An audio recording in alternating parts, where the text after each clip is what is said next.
Sa personnalité douce et tendre, ainsi que sa voix puissante, en avaient fait l'une des chouchous du public. L'année dernière, après une saison événement, c'était Anisha Joe qui remportait la Star Academy en battant Enola.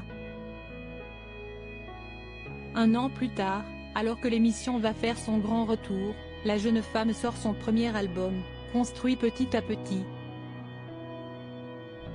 La date de la sortie de son album n'a sûrement pas été choisie au hasard. Ce vendredi 3 novembre, à peine 24 heures avant le retour de la Star Academy, Anisha Joe sort enfin son premier album.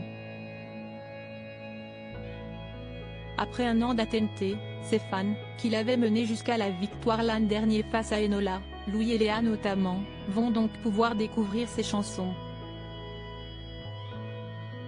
Compositrice, la jeune femme originaire de Madagascar avait déjà sorti plusieurs titres dans l'année. Tu rayonnes, son premier single, avait été dévoilé en juin, avant Automne et de là-haut.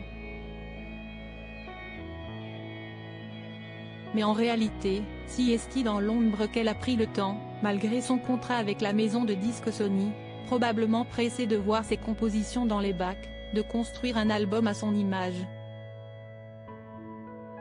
Expliquant à ses abonnés sur Instagram qu'il contient des récits de nos doutes, de nos peines, des ombres de nos vies, parfois dans le désespoir, elle a également raconté qu'elle voulait transmettre cette lumière qui ouvre les yeux de nos cœurs, nous donne le courage de continuer, de voir la beauté de ce qui nous entoure et surtout l'amour avec un grand A qui est inconditionnel.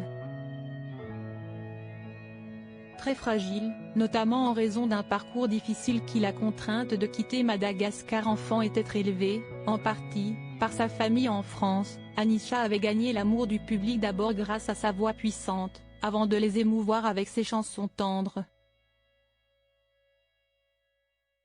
Sur une reprise de Si seulement je pouvais lui manquer de Calogero, elle avait même ému aux larmes tous ses professeurs en évaluation.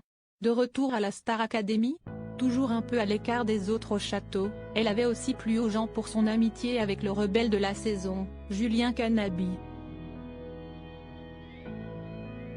Et au vu des petits messages qu'ils se laissent régulièrement, tous les deux semblent toujours aussi proches.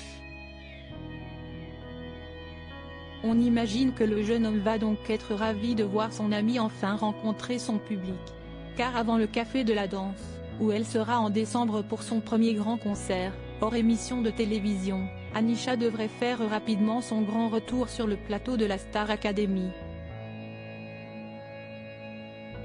Dès ce samedi 4 novembre, pour le grand lancement, c'est très probable, selon les confidences des producteurs de l'émission pendant la conférence de presse de rentrée, elle est attendue très rapidement pour donner des conseils aux 13 nouveaux élèves qui rentreront dans le château. D'ailleurs, elle a déjà commencé, lorsque la jeune Lola avait été reçue sur le plateau de Quotidien pour lui annoncer son admission à la Star Academy, elle lui avait souhaité bienvenue dans la famille. Alors, on a hâte qu'elle puisse lui dire en vrai.